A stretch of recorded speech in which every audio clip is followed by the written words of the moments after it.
the companies are eager to hire a purple squirrel, I always come back asking, are we a purple squirrel? First of all, look at what we are offering. What kind of challenges, what kind of benefits, what kind of projects, what kind of a team, what kind of learning opportunities, and all of the rest. I mean, like, then only from that moment we can just look back to the candidate profile and say, okay, if we are offering this, what is realistically that we can expect from the candidate? And then we, as partners, me and like the hiring manager, we are sitting down and laying off the requirements. I always thought that not being able to meet the criteria, the hiring criteria set initially, was like a weakness. Afterwards, I realized that the weakness is not that. The weakness is inability to lower the bar when we have to lower the bar. Okay, Algirdas, so let's go to the beginning. I think it would be nice for all of us to understand who are you. Some of the listeners will probably know, maybe have received your message once upon a time, right? So Mm-hmm. introduce yourself. Okay. Well, where to start? I mean, like, my background is psychology. I'm a technical recruiter. That's how I introduce myself to everybody. When it comes to job related topics, when it comes to myself in the free time, I'm a traveler and I'm also a hobbyist coder. This is what relates me to coding a little more. Also, I have started it like quite a long time ago.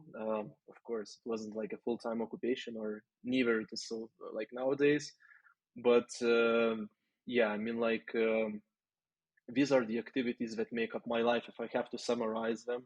I mean, like, I would say I'm a technical recruiter for 8 hours, then I am a traveler for most of my time, like explorer, like after my work. I'm a huge all-time learner, podcast listener, um, and yeah, and like a coder a little bit, but I mean, like, probably all of the um, all of the people that I usually target for my roles would laugh from my code, but it doesn't matter. I mean, like, I still can introduce myself like this. So you are a developer. I mean, like, I'm like a basic junior developer, to say so. I mean, like, I know that I would be able to do some junior tasks if it comes to some front end parts, because I'm so to say, like, I have some proficiency in HTML and CSS, just to lay out the structure and style of the page. I can manipulate it with JavaScript to some extent. I mean, like, when it comes to some basic DOM manipulations and all of these things, I can do that. However, if it comes to like manipulating components and like states, that is still not within the area of my reach. But I mean, like, maybe a couple of years of more practicing in my free time will give me that as well. When you were listing those things, as a junior coder, I remembered my times when I was a recruiter, and I'm listening to the lingo you're saying: HTML, CSS, DOM, blah blah. Okay, yeah, okay, he knows his thing. Whatever that means. Yeah, yeah, Yeah, but you do know, and you, as a recruiter, probably you have an ear for these words, and it's not only word yeah. salad for you; it's also concepts, right? Yeah, So, absolutely. hmm, I mean, like, throughout my career, I have been working with many various technical roles when it comes to recruitment. I mean, like, I would be lying if I said that I was working with all the programming languages and I know like each of the concept. Of course, I don't. But yeah, there are some languages in which I'm like pretty proficient to have like a normal conversation and understand if the person knows what he or she's talking about hmm. or not.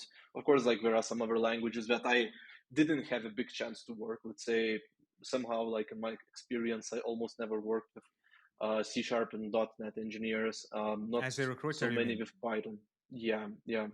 not so many with Python as well. However, like, speaking of the front end part, like, it was one of the biggest areas. I mean, like, then another one was like Java, uh, Ruby. Yeah, so probably these ones were the most prevalent, I would say. I mean, like currently is on Kotlin, but still, like as Kotlin is like Java language, Java family language, JVM family language. So it's, I mean, like very often that I still communicate with Java engineers and try to lure them into the world of Kotlin that we have in my current company. Yes, So yeah, yes. Mm-hmm. Yeah, I'm getting flashbacks, when I'm listening to you because I'm not a recruiter anymore. yeah, But I remember those times when I would struggle looking for experienced Kotlin engineers.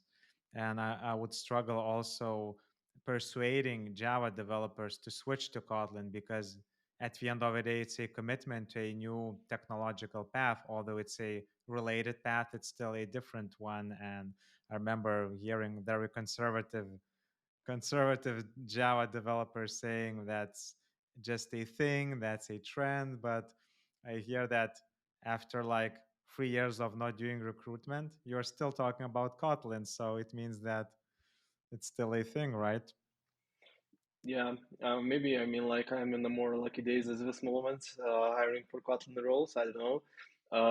It was, yeah, I know that previously it was like a little more difficult probably to convince.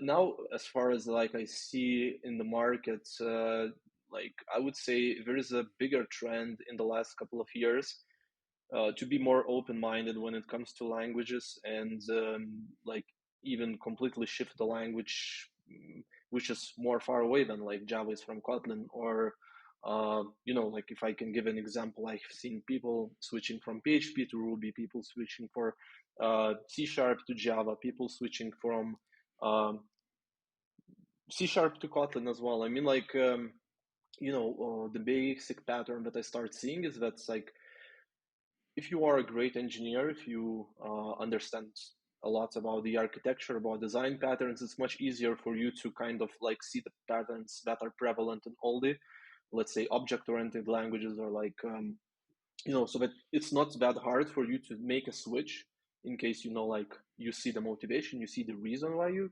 would be able to make it. So yeah, I mean, like, and it's still not like a very, I would say, like popular thing, but more and more people engage in that. Maybe because like job market is getting drier. Maybe because like people are more, how to say, curious and like willing to expand their horizons. It can be various reasons, in my opinion. So, speaking of those trends, because we're on the topic, I would love to Mm-hmm. learn your take on what is happening in the market right now. So, you are in Mm-hmm. the trenches, you're talking with engineers every day. You can probably deduce from what they're saying how they are feeling. Maybe they are saying even directly because there were like a season or two of layoffs that are still happening in certain companies. Mm-hmm. There is like quite a lot of concern regarding the future because as a counselor myself, counseling engineers, I hear them struggling about the idea that maybe they will be replaced by AI, and Mm-hmm. or maybe they are fearful that they are not being able to get up to date to the variety of technologies, especially in the front end. So one client once told me that there are so many like front end frameworks now. I mean, there were a lot like 5 years ago, but now it's like even more. And the person I like is even considering to take a vacation for a month or two just to, you know, chase like those trends, you know what I mean? So Mm-hmm. I guess speaking of the pulse of engineers, of tech people in general, how do you feel that pulse right now? Mm-hmm.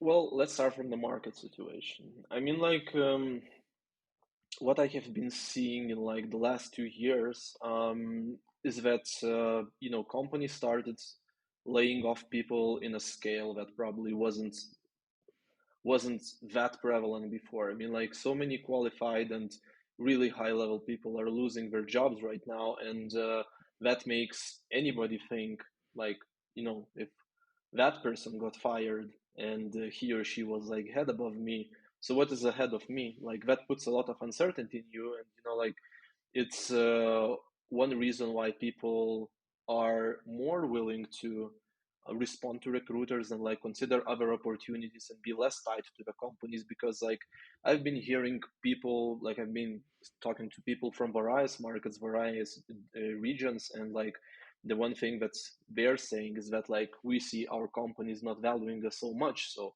as our companies are not like valuing, treating us that well, so why we should be treating our companies like much better than they treat us, right? So they are having this sort of dilemma. They're like less tied to their companies, but they, in a way that they were before. On the contrary, I mean, like there is another like side of the spectrum, is that there are people who feel really like relatively safe in their companies. They feel good there, and they have a feeling that all right, now the job market is as dry as it probably never was before. If I start, if like I move to another company, and if I start there, and if I am unsuccessful by any chance, there is a high chance that I will not pass the trial period and not find a job in a fast, like in like in the days from then, because like previously it took just like a couple of weeks for a software engineer to say that I am open in the market, and if you had a skill set you were hired pretty much, if you were not an ass, right? Now it's like a little bit of a different thing. Like if you have a skill set, if you have a great job history, if you have great achievements, it doesn't mean a lot sometimes. Especially like the stronger you are, the less of a chances that the next company is hiring for the same salary level, for the same seniority level, because everybody is having a difficult moment like currently in the market. I mean, like nobody is like throwing money every here and there to expensive people, right? So this is one thing. And yeah, so this is one pattern that I start seeing, and of course, I mean, like currently AI is another player in the game, which like causes additional stress to people. Uh, Currently, I mean, like as of now, like the biggest stress probably falls on people with less experience, with juniors and like early level mids, because their skill set can be easiest, like replaced in the easiest way. When it comes about the seniority, like making architectural decisions, like making like huge integrations, of course, it's gonna be like much harder to replace these skills. So these people are less under concern for the next upcoming years. So yeah, this is that part in regards to AI. And yeah, I mean, like and of course probably you also know that software engineering is the industry in which people tend to have like bigger than average imposter syndrome ratio, because like this is a vast field. Like new technologies emerge every day. Like there is a vast pool of technologies, and you can never know enough of them. I mean, like, regardless of how senior you are, you will never, ever, ever be able to catch up with them. So, like, people learn to catch up with this idea with time, but not everybody is finding it easy to do, especially the more perfectionistic you are. So, yeah, I think this option also combines with my first thought that I shared about like changing the companies, like, that adds the uncertainty to some people in these um, rough times that are ahead of us. Hmm. Thanks, Algirdas, for uh, painting the picture, and it definitely feels a mixed one with a lot of colors. So there's like the junior person who is like in the risk of being replaced by AI, in the risk of not being able to find a job, not being able to get hired, not being able maybe to stay in the company after being hired. So there definitely feels like there is anxiety, there is stress, there is uncertainty. But when it comes to those people who are hired, who are experienced, even those guys, they are like, okay, so the job market is dry, as you said, so maybe I should Hmm. appreciate my current employer more and not maybe take too much of risk. But it's also underpowering because you're losing autonomy, you're losing the possibility of choice that you had a lot of in Yeah. like during COVID or before COVID, for example. So it definitely feels like a black cloud over the market, right? Absolutely, absolutely. And I mean, like, I've been talking to some people that are my, like I have friends who are engineers, and I speak to them time to time. I discuss the current situation, and like, the thing is that, like, there are a few things in the current situation. I mean, like, I'm hearing this thing like, I don't like my company, but I'm not willing to change because I'm not sure what's gonna happen if I get laid off. Because my company will treat me as somebody who left already, and I'm not gonna get back. And I mean, like, in the market, I have nothing to choose from, which is causing a huge stress. Speaking to your younger peers, I mean, like, I worked with multiple companies that were growing junior people. I mean, like, coding schools, and with some of the juniors, I have maintained some collaboration and like check how they are time to time. I also had some people in my previous company that I'm catching up time to time to see how they are, like how are their first steps as like junior engineers or interns, and that sounds quite tough when it comes to the current moment, because like companies don't need them. I mean, like currently they have reduced the amount of people to the probably the optimum in their opinion, where nobody have the chance to upgrade these young peers. And the most important things when you are a fresh starter is like to get somebody more senior to help you to answer your questions. uh, Everybody says that, like great engineers need to learn like how to Google efficiently, right? But it's not always the case when you are making your first steps within the company. You need guidance, you need support, you need I'm not only speaking about technological support, I'm speaking about psychological support as well. And yeah, I mean, like, many people who are about to start their developer's journey officially, they're currently like in the dilemma, like, should I really initiate that, or should I get back to my previous profession? Because like there is like a very big probability that I will not be needed, or I will not be helpful to the company for the next couple of years. Well, there are some predictions saying that this year is not going to be better than the last year in terms of hiring, and that the hiring will get back into its former place by the end of 2025. I cannot predict, of course. Mm. Some people are more optimistic. They say that the beginning of 2024 should be like more, 2025 should be like that time when the hiring starts kicking in. But people are jobless now. I mean, like, in general, when I'm speaking about the junior people, they cannot wait. They need money. They need something, and very often they just give up their hopes, and they get back to their previous professions, at least for a while. The professions that gave them some security before, and probably that will change when, like, hiring kicks back again. But that is a factor nowadays as well. And you, Algirdas, are talking right now about junior people who decided to switch professions from something to Yeah. IT, for example. But what about those young people who are studying computer science right now at the university? I mean, Hmm. they don't have a previous profession.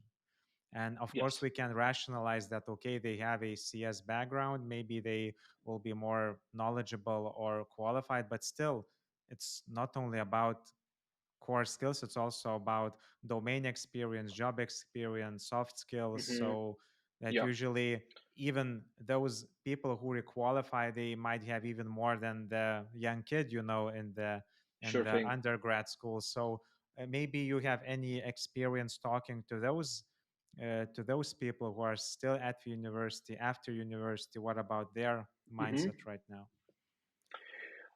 More than that, I have experience with companies who are hiring at this moment. When it comes to these junior people coming straight out of universities, usually they take up some junior roles in these companies, or they take up some internship projects, because like some companies they have some boot camps or whatever.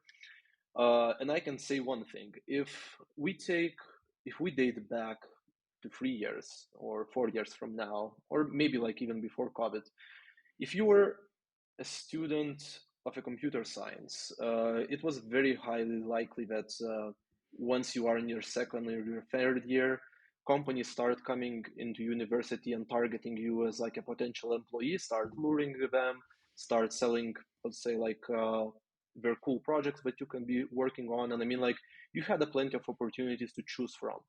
Nowadays, it's a little bit different. I mean, like, nowadays, the companies with these opportunities offer very limited chances for you to start because, of course, like, there are not many vacancies. And the end result is that in order to get this vacancy, you have to stand out. I mean, like, it's no longer appreciated by the companies if you are just an average Joe, so to say. You need to be not only possessing some core technical skills, but you have to stand out from the soft skills perspective, which is a very important topic if we are speaking about hiring software engineers nowadays, right? I mean, like, dating back my experience to 7 or 8 years back, I remember when that many companies were like, okay, technical skills are the only things we are looking for. Now things have changed. I mean, like, now with like uh, bigger competition, like, companies are also paying attention to soft skills, even at the same importance as they were looking to the technical skills before.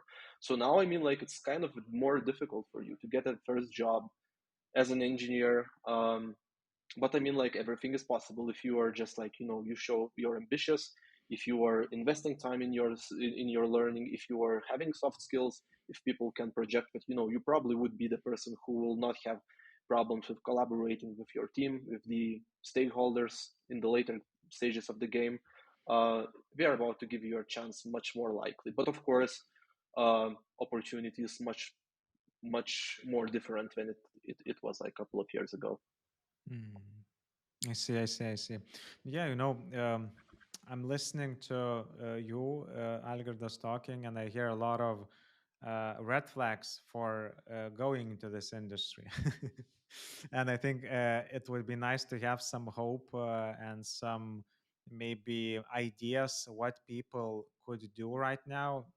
Hmm. Maybe those recent graduates, both from universities, both from boot camps, also Hmm. more seasoned professionals who are maybe fearful of looking for more interesting and new opportunities and feel stuck in their current companies. So, any like ideas maybe from someone who also has, as you said, a background in psychology? Where can we draw hope? Where can we draw some optimism or even tangible ideas or solutions that people could do to get into this industry and flourish in a way? Hmm. There are a few things that I would recommend. Um, is like, once again, I always like comparison with previous times, like, and making sure, like, how currently we are living in a different world than it was before, and And Algirdas, how to we have to interrupt you, adapt. when is before Hmm. for you? Where is that like where you draw the line? I would say, like, I would mostly go back to pre-COVID years, Okay. mostly like 2017, 2018, where I would say the technical industry was booming, and for a technical guy, it was like probably the easiest for you to get a job. And after COVID, many things changed, of course. And then after COVID, we got a crisis 2 years ago.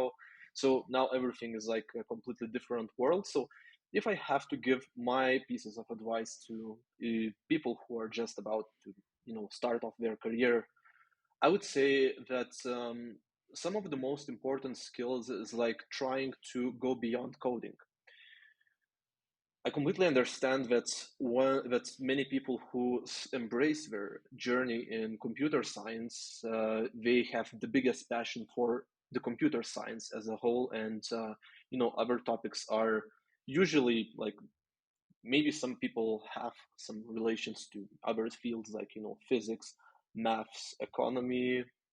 It can be there some other fields, but having understanding of how some particular business areas, how some specific domains work, is a big plus for you if you are considering jobs in some specific industries, because like, knowledge and general curiosity about some specific market can open you the door to some specific company quite significantly.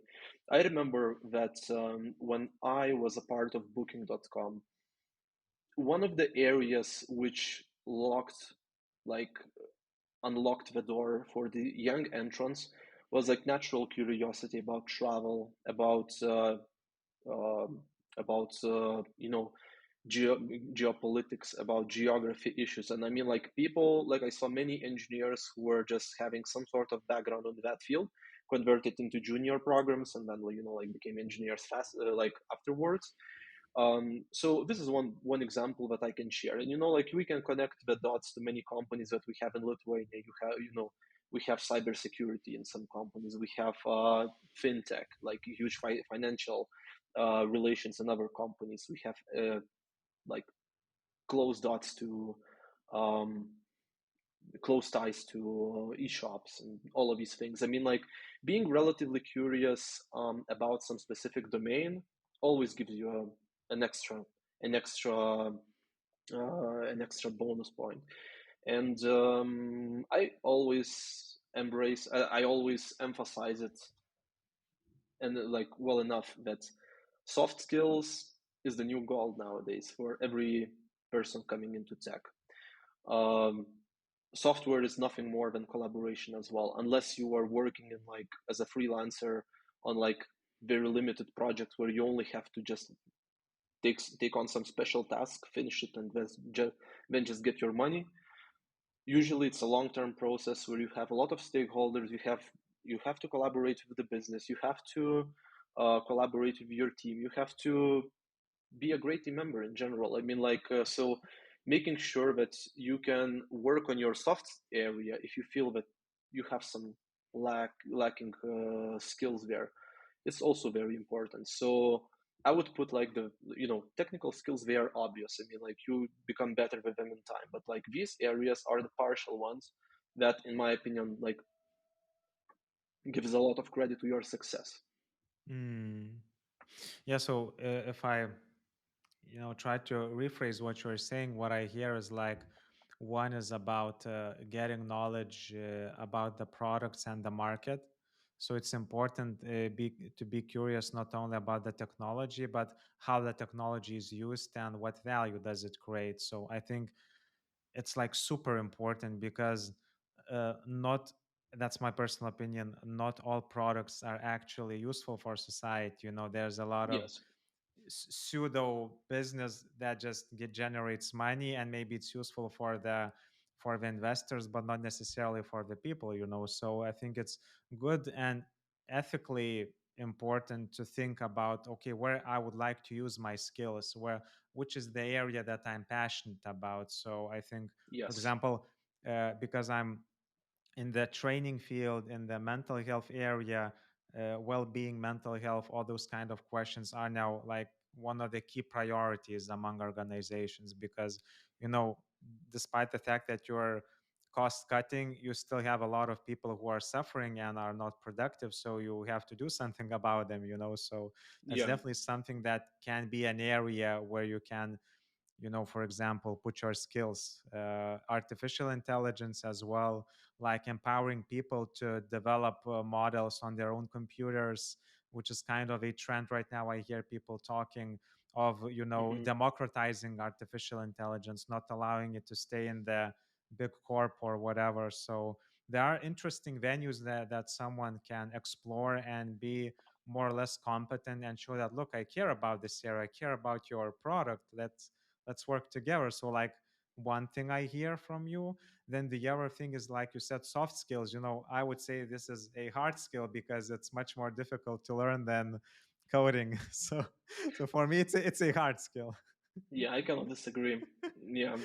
So as you said, learning how to collaborate, learning how to be a nice, interesting person to work with, I mean, these are okay, they can come with your genes and upbringing, but maybe certain traits can be developed, like being open, being curious, being able to uh, be a humorous person, maybe something to be vulnerable and laugh from yourself. So there are a lot of things that you can learn and work on your personality. So I think these were like two main important things. But anything else you feel we should add into this mix? Anything about, I don't know, specific languages, specific technologies, specific Hmm. like technical skills that someone should prioritize against ours? Any thoughts on that, Algirdas? Hmm.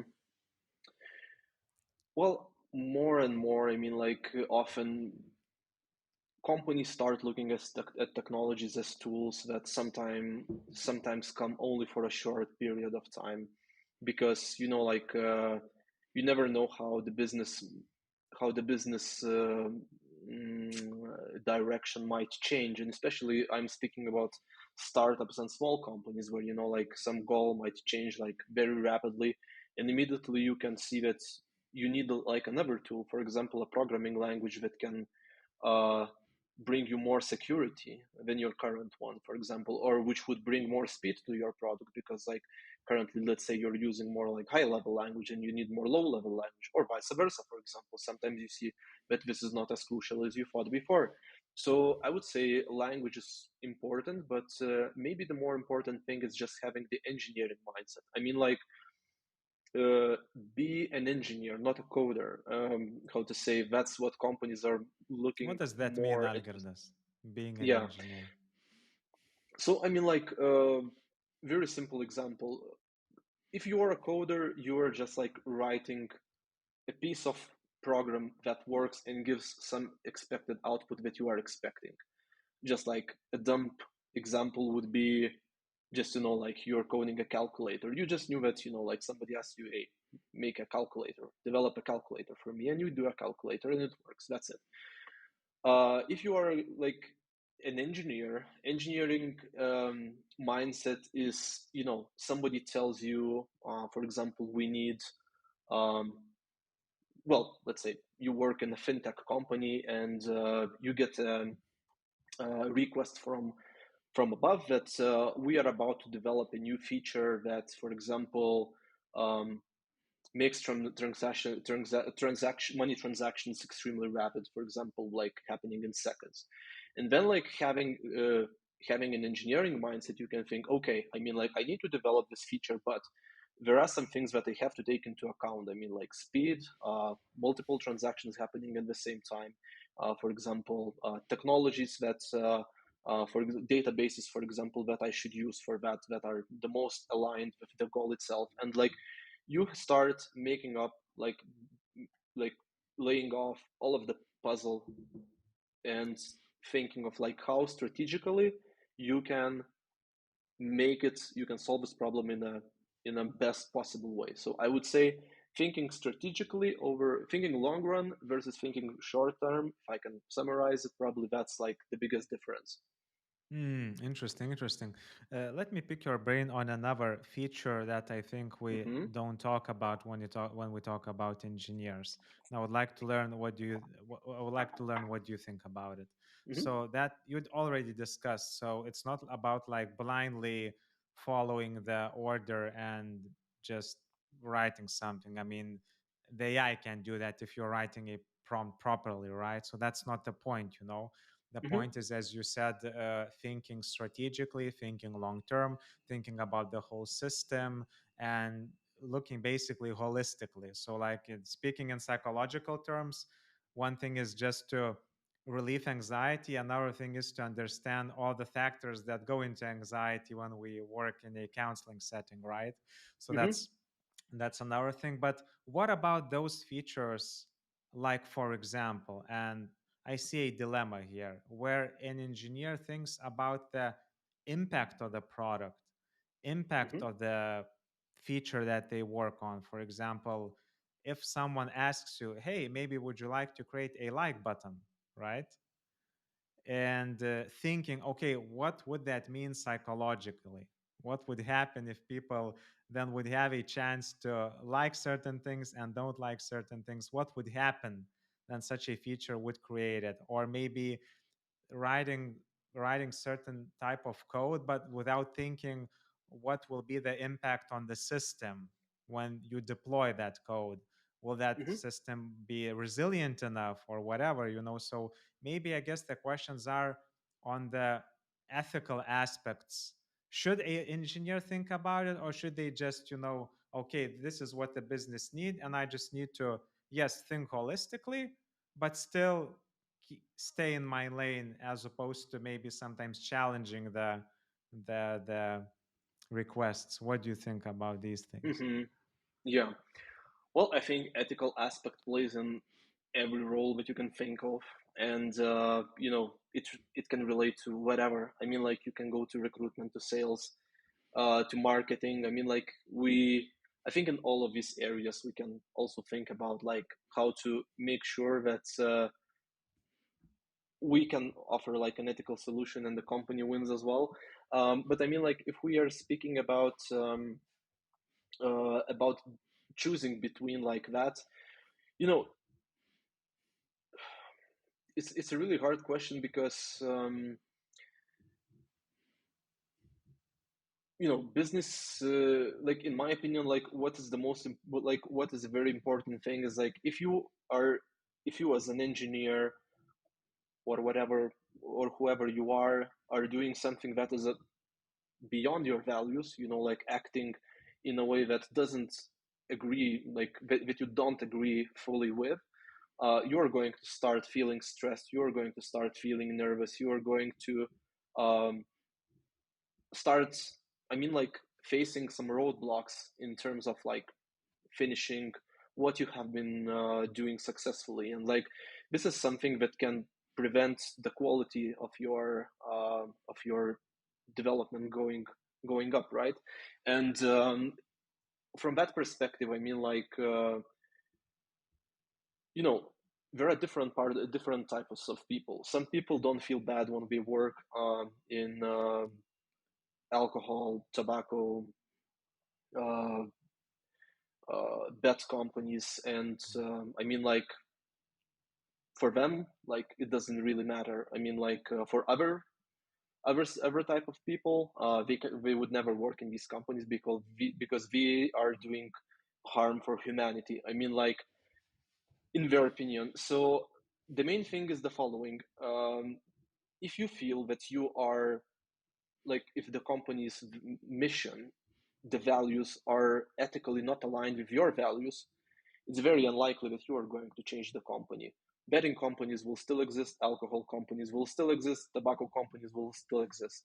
The main question is like, are you going to, you know, try to overstep yourself and like still commit, which is, in my opinion, never going to be fully efficient because like you will be doing something against your will, or I mean, like you you you don't really care about these things because you're looking at like this as an unavoidable thing because if not you, somebody else is gonna do it, and then I mean like the result is gonna be the same. So I think pretty much like that. Mm. Well, I definitely hear a little bit of cynicism in what you're saying, and I think it's a healthy cynicism, partially Hmm. because, as you said, there are certain industries that are so old that what can you, one single person, do by challenging something, right? So I hear the Yes. sentiment, and I hear the fear, especially nowadays, when you, as we already discussed, you want to feel safe in your company. You don't want to get laid off because you're not aligned with the strategy or the values of the company, whatever values Hmm. mean in those industries, right? Yeah. but Exactly. at the same time, I don't know, when I think about my own profession, like of a psychologist. So basically, what you're saying is that, okay, if you don't agree, just don't work with those people. That's it. In a way, if you don't agree with certain values of your clients, so just don't share anything. Just say, okay, I'm not okay with working with you. And it does make sense. I think it's also sometimes good, just to ask questions. And like, for example, how do you feel about shipping this feature if it might have ABC effects on people? And Hmm. maybe ask, would you feel okay if your kid would use that product? And it's just an open question, and I think if more people would ask those questions, I mean, someone at the top would have to think, okay, so 9 out of 10 people are questioning impact of the feature that we are considering to create. So maybe we should think something about it, because I mean, it boils down at the end of the day to the individual hands, and I think it's not nice when there is, what's the word, not your blood on your hands, but it's Hmm. on your hands, it's still Yeah, on your yeah, hands, you know what I mean? So yeah. It's like getting your hands dirty. Yeah, yeah, but I'm yeah. an I mean, idealist, so maybe you're someone mhm. who more like in the business side, maybe you have a different take on that. I mean, my take is the following. Starting from my psychology studies, I really don't remember in which lesson I had this had this concept here. Like I heard this concept, but it was like if you are doing something that you really believe in and that you really love, you're going to be a couple of times more efficient than like doing the opposite thing. For example, doing something that you not specifically you dislike, but doing something for which you have not so much engagement, interest, or whatever. I don't remember exact number of efficiency, like of how more efficient, how much more efficient you are, but the entire my career, I tried following this example, and it pretty much paid dividends to me because like I saw that you know, if you like, I had only a couple of times when I was working with companies where like I didn't believe in product and didn't believe in what I was doing, and I can clearly say that that stopped me from being a top performer like dramatically. Like I I can truly say that I was far from doing my best. And from that perspective, I think it comes the same going to these companies. I mean, like you as an engineer, before choosing the company, you have to think very wisely. What is the company's product? I mean, like what is the product doing? Like what could be the potential impact on people? Like if the product goes successfully, I mean, like is that impact more positive or more negative? If it is more negative, I mean, like what are the chances that like you can make it a positive experience in the end? I mean, like and again, I spoke to many people in my career. I spoke to people working at agencies that working at companies that work Mm. on less ethical products, and for them they were like, you know I'm here just to earn my money. Like Yep. i'm not I'm not selling tobacco to kids. I'm selling tobacco, like my company sells tobacco to people who just decide to smoke just because like they want, not because like I was just like walking to them and saying like, hey, want a cigarette? Hey, Oh, want that's to a try alcohol? rationalization. Yeah. Yeah, yeah. And I mean, like for some people it works, for others it doesn't work. I mean, like but I know that some people don't feel guilt, and that probably makes them Mm. successful employees at these companies. So yeah, I think the same is about coding and working on a product which is like controversial. You just have to evaluate like how comfortable you are with the concept that it is controversial, and like Mm. it can has like positive effects as much as it can have like a negative impact on the Yeah. user, and how comfortable you are with that. And like uh, usually you have to calculate this decision before taking the offer. Mm. Yeah, I hear what you're saying, and I think from a career perspective, it does make sense to think what gives you comfort for a professional, and value alignment between the person and the company is definitely important. I Hmm. think as well, I would add that being okay with discomfort as well is also important, because there will be those situations when you maybe agree with the vision but you don't agree with the tactics. So, Yes. and you are aligned with the maybe the idea of sustainability, or the idea of cybersecurity, or the idea of whatever, but how Hmm. things are done in the company or in your team, you feel that it's not right, and the easiest way would be just, okay, I'll not waste my energy and time, I will just leave, and whatever, or what you can do is, express your concerns and get into those discomforting conversations, and or maybe ask those tough questions. And the sad thing is that most of the time these people then are shamed because they are not a good cultural fit. They are just like stigmatized because they are not like fitting well with the vision of the product. They are disagreeable. They lack resilience, and you hear those phrases thrown on those people, and then they feel, okay, do I need this bullying?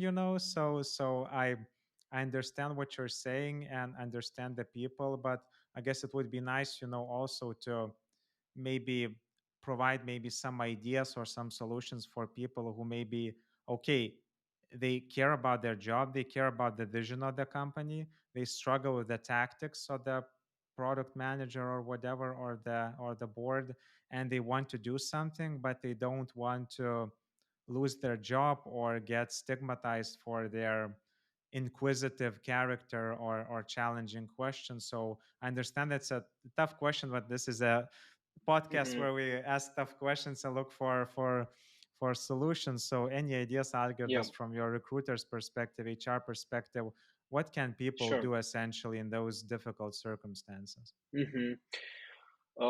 One thing is also you have to have in mind that companies are different.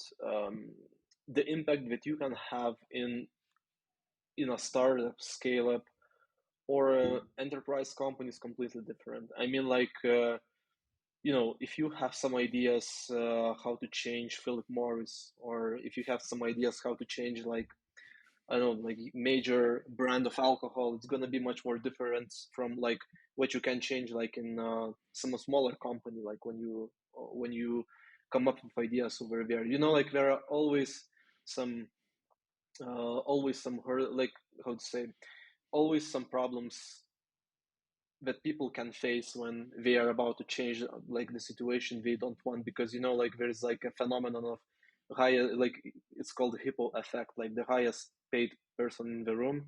So like usually people are not not comfortable to share their opinion Hmm.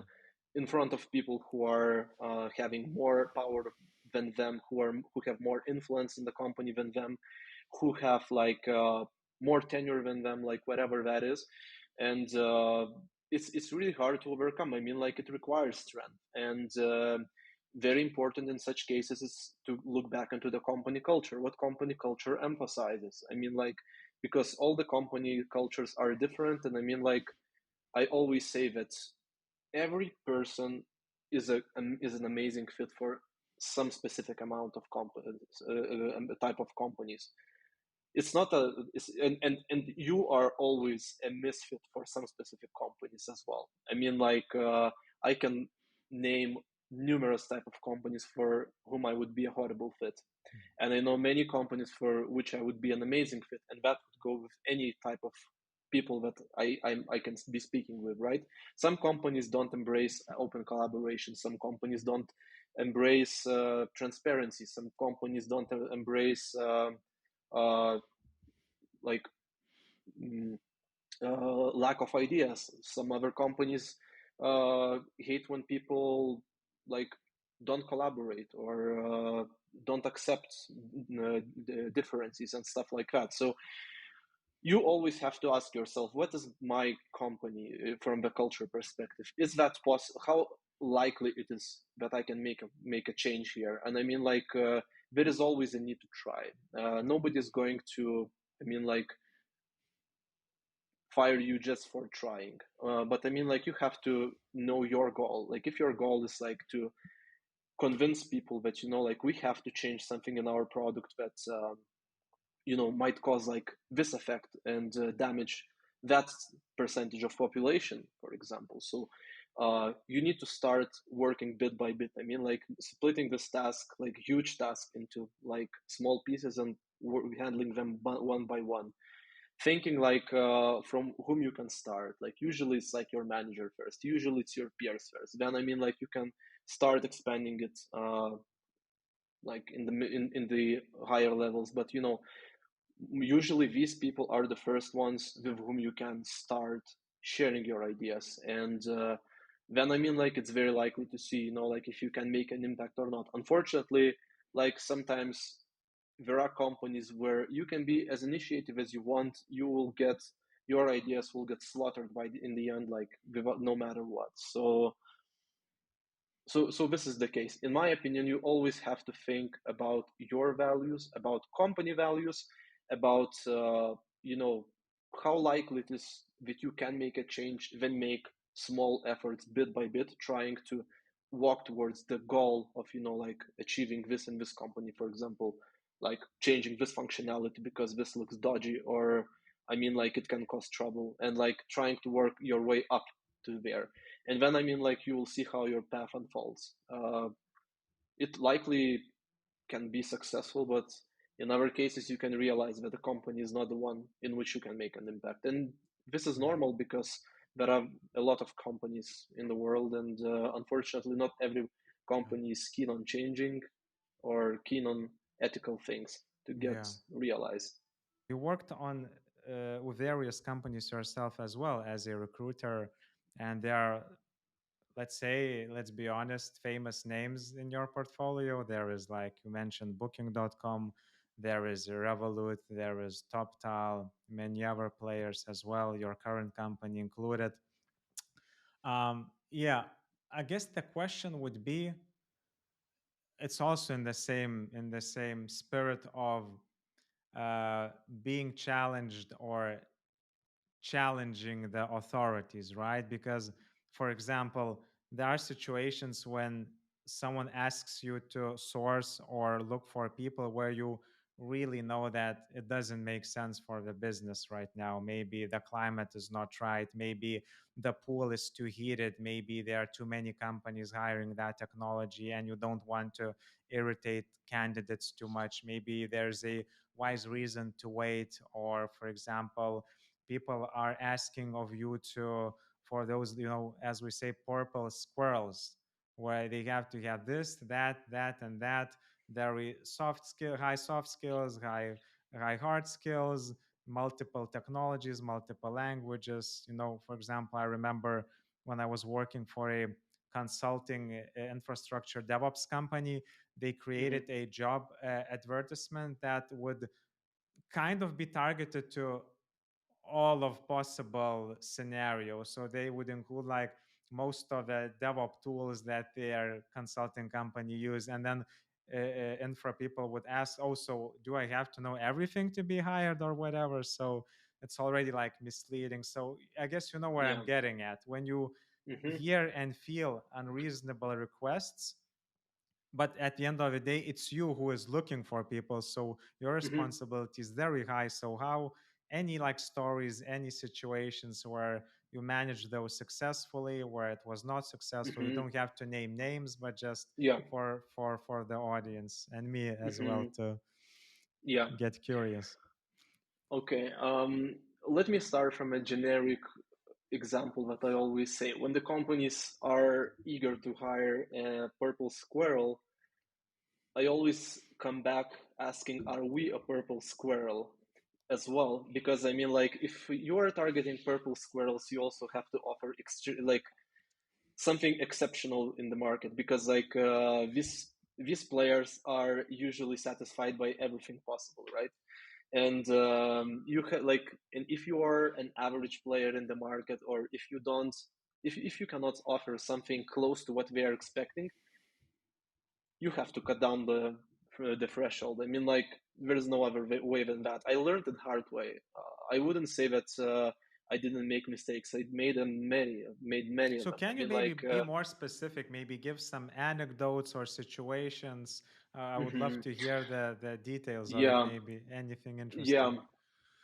I mean, like, I remember in one company I had to hire, I think it was like a system administrator in the very early DevOps days, when DevOps wasn't such a well-known concept. It was like emerging, but like, I mean, it was sort of a shift from sysadmins to DevOps role in many companies. And I had a chance, like, had a chance to work with one team which had extreme expectations. I mean, like, it was pretty much like 7 years of experience, the newest technology is Kafka at the moment. That was like a new name, and the company expected it to Sorry, have. Algirdas, the funny thing is when companies are asking to have a certain number in a technology that is not old enough, so that's Yeah, funny. Yeah, I mean, like, and I remember like the requirements. They were quite hilarious because people were people like the potential colleagues and potential manager was like, yeah, I mean, like we expect this person to come in and teach us because not all of us we have the knowledge needed. And I mean, like I'm adding like Docker Kubernetes at this moment. Like even the professional, like people working with these technologies, they like on a daily basis, they couldn't explain it very well, and like if I told you the salary, that would be ridiculous. I mean, like, and that was my biggest mistake. Where like at that moment, I didn't have so much of experience. I think I was counting my first experience as a technical recruiter, and I was like very, you know, very optimistic. I was very determined. I was like, okay, I am going to do my That best. I'm nice going to guy in the challenge and find company. I will do the nice everything. guy Yeah. in the company. Yeah, I mean, like, yes, man, this type of guy. And I bumped to the wall very fast. I mean, like, it took me maybe up to 1 week to target the entire population of candidates matching that criteria, and I realized that I got zero positive responses. I mean, like the ones who were eager to talk to us.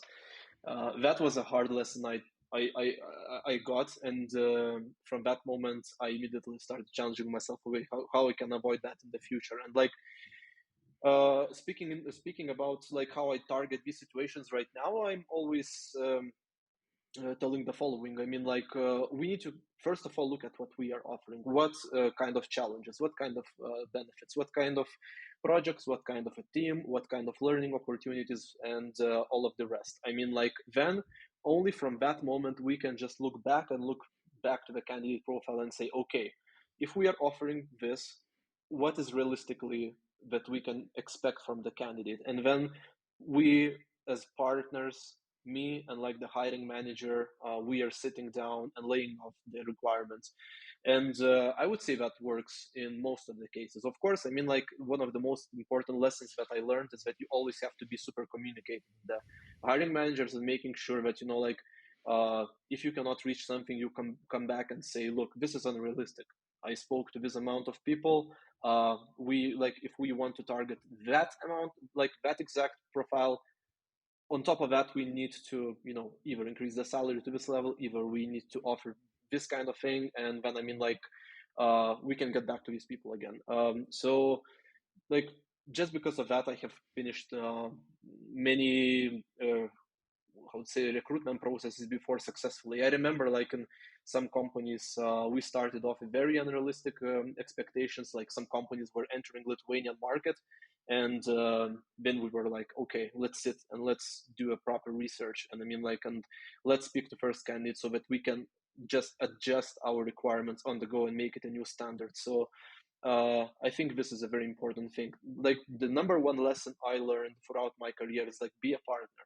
Never be a listener and a yes man, because like you will have you will be very unlikely to have a success because hire managers are always having extremely high expectations, and you have to remember that however your experience is, well, is it like 10 years, is it 5 years, is it 2 years in the market, you are still more experienced in hiring than they are, and you have to embrace it. They're better in what they do, you are better in what you do.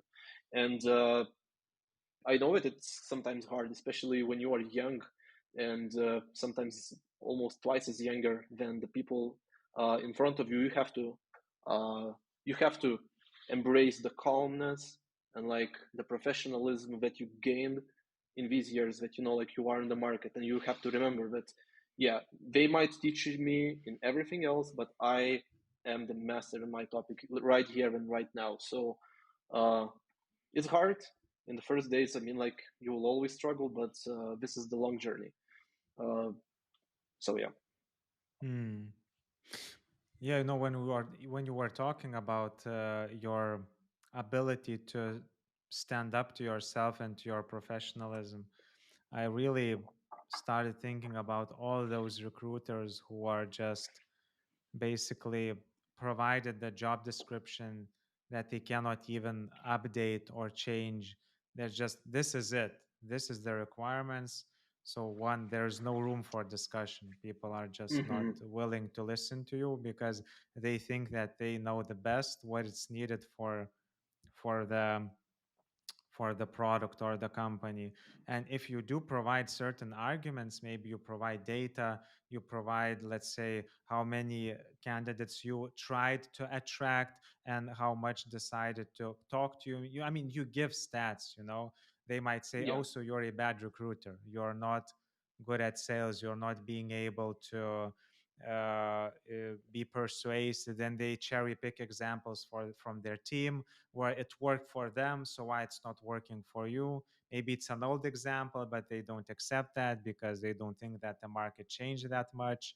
Then you get with even back with even more data, and they become even more annoyed because you're not collaborative, you're not listening. So I think Hmm. that's a situation that happens many times with recruiters, or happened at least in the past when I was one. And usually, what I see, people just become those yes men, yes women. They just Hmm. decide, okay, I will just do my job and I don't care because they are asking. I'm just sourcing, writing those messages, having those interviews. If they don't get a hire, I don't care because they don't care, I don't care. And then you get cynicism, Hmm. which is even worse. And then Yeah. after a year of unsuccessful work, then they decide to change their requirements because they don't have anyone to complete their job. So, and I mean, you probably know what I'm talking about. So any like empathy, any compassion from your side, any Hmm. advice for those young recruiters, not young engineers, Yeah. but now young recruiters who are Hmm. facing very, even now, very stubborn hiring managers, right? Hmm. Yeah. Who don't care about your professionalism because whatever, who are you? You even haven't studied recruitment. You are just, you came from this field, and what are trying to convince you? Just do your job. So Yes. what can we offer, to those crowds, to our colleagues, your Yeah. colleagues, I guess. Hmm. Yeah. The first thing that comes to my mind is there was one mistake that I was doing constantly. Is that at the beginning is like I was putting an equal sign between being being conflictive and being clarifying. I mean, and being convincing. I always believed that, like if you come and disagree with what the hiring manager says, so you are escalating the conflict. And I was afraid of that because, I was like, you have to be a nice person, like you need to leave a good impression, you need to have like a great relationship. And if you're going to disagree with them, they are going to, trust you less, or, like think that you are slacking or Give anything like bad this. feedback to your manager, for example. Yeah, exactly, exactly. And like the biggest thing, like the lesson that I learned the hard way is that it's not uh is like I always thought that not being able to meet the criteria, the hiring criteria set initially, was like a weakness. Afterwards, I realized that the weakness is not that. The weakness is inability to lower the bar when we have to lower the bar, because there are a lot of areas that can give you an indication if you are targeting the right people for this company. Nowadays you can just like see all of the other job ads. You can see the benefits for and like open salaries for everybody that you are hiring, that other companies are hiring with that exact experience. I remember uh, once in one company, again, I am not, it's the same company, but I'm not Okay. gonna mention the name. That's your favorite But one, I hear. yes, there was a hiring manager um, who just like brought a profile to me, like Mhm. of one person, like who was an extremely strong engineer. I can tell that this engineer was from Wix, Okay. and as many people know, Wix is like one of the strongest engineering companies in Lithuania. Yes. And that person said, like, look, bring me this guy. And I remember that was like one of my first questions that I had for this for this hiring manager. It was like, look, okay, I mean, like, I can talk to this guy, I can speak to him, but I mean, like, do you know that this guy like is earning like almost 40% or 50% more than your current senior engineer in the Yeah. team? And that guy was like, oh, then no way, I mean, like, I will not be able to, I mean, like, hire this person. And I was like, okay, but I mean, like, uh, this is what your job ad targets. I mean, like, now, like, and he was also always pointing to the team member, and he was saying, look, he is like the best that I have over here. I mean, like, he's on that salary, he's having like pretty much these skills. Yeah. And I mean, like, then I was like, yeah, I mean, like, I agree with you. Like, this person has these skills. This person Yes, has you are these underpaying that skills. person. Great Yeah, job. but there are a couple of other things. Thing number one is that this person speaks no English, which means Mm. that he is not likely to work at any international company that offers backend positions here in Lithuania. You know what I mean? And another thing is like that even the technologies that he's using, we are using older technologies than in other companies. Like at that moment, it was Java 6. At all of these other companies, like they were like on newer versions. Like the technical stack that we were working, it was pretty outdated. I understood that that person was a huge asset for us and for the systems that we had, but it would have been like a huge discomfort with that person to change to another company where technology stack is newer, where he has like huge discomfort zone from the very beginning. And once again, I mean, like, he's a shy personality, you know, like, you always tell me how, you know, like, he's completely loyal to the company. He was there for like maybe 10 or more years. I mean, like, uh very loyal person. And yeah, I mean, like, I always say, like, first of all, convincing, arguing, it's not escalation of conflict. It's just like a discussion where you are providing facts, and facts are the things that you know, prove that you know what you are doing. And you know, gather data. Now it's as easy as it never was.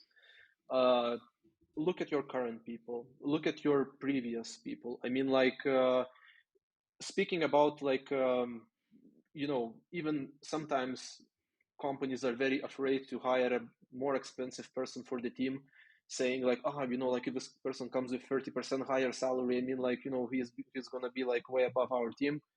Sometimes you need to ask an uncomfortable question, but look, uh, are you 100% sure that he is not like at least 30% higher than our 30% stronger than our current strongest person in the team? I mean, like, you know, if you were about to bring Cristiano Ronaldo to some Lithuanian football club, probably you will not be saying, oh, like, this guy is going to be earning more than twice as much as our most expensive player. This is not going to be fair. I mean, like, it's not about taking these decisions often, but, you know, like, I think you understand my point. Sometimes you have to challenge them in various different ways. Just, you know, like, data gives you incredible opportunities to analyze and, you know, like, compare the market, compare the candidates to each other, and just like make sure. I mean, like, uh, that we can excel. Sometimes, I mean, like, you know, companies are looking for something incredible, but the project itself is like pretty pretty boring to work on. And I mean, like, you know, like, or the project doesn't involve any like any challenging features. You know, like, if it's not a higher scale system, if it's like uh, not like something with a high load, low latency. Why do you need a person with 8 years of experience? Why do you need a person who has like had like microservices experience before? If you have like just, you know, like a few of services, why do you need a person like having like huge experience and like concurrency issues if you don't meet them in your daily job? So you have to like be very clear, how to say, like, very uh, very explanatory to your hiring managers, always double checking each and every skill that is demanded from the candidate, because it is like highly likely that if you are demanding skills that are not relevant for position, you are not gonna have big luck with filling that position as well. Because always remember, every additional skill on the higher level, it increases the price higher.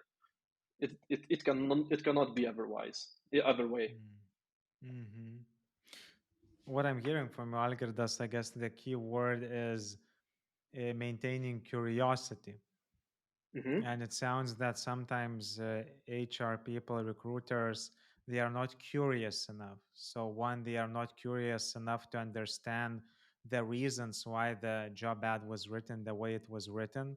What were the reasons why a certain technology is being used or not the other one? What are the Mm-hmm. reasons why these five skill sets are required? Like, it seems that you have to be like a postmodern philosopher like Derrida and deconstruct every single sentence one by one, not necessarily to challenge, but to understand in a way the rationale behind the job advertisement. And you might learn that, okay, we just kept using the same job ad like for the last 3 years. It's not like even very relevant. Okay, so Mm-hmm. let's update it. Okay, Yeah. maybe indeed a certain skill is not necessarily a nice to have, so I put it why to annoy people, by writing Mm-hmm. that nice to have Yeah. thing. And it seems that you basically have to be very, very curious and have an attitude of curiosity, ask questions, and come back with data when you're hearing maybe things that don't make sense to you in a way. Would Mm-hmm. you agree that that's important? Yeah, I can't agree more. I mean, like, you know, I always say that once I join a new company or I start working with new hiring manager, I'm always trying to be like a little bit of a painful person at the beginning, like a little bit of like a child who is always asking why to every single thing that I see listed over there. Because first of all, like taking all of the job description, for example, if we deconstruct the most common thing that you can find in recruitment, right? Uh, you just go down the list and like every time, like before we are launching it, I'm like like sharing the job ad and asking, is there anything that we need to change, add or remove at this moment? If not, then I have the call with them and like we go again through all of the topics and okay, 5 years of experience in Java. Why not three? What happens if the candidate comes with 3 years of experience? Why?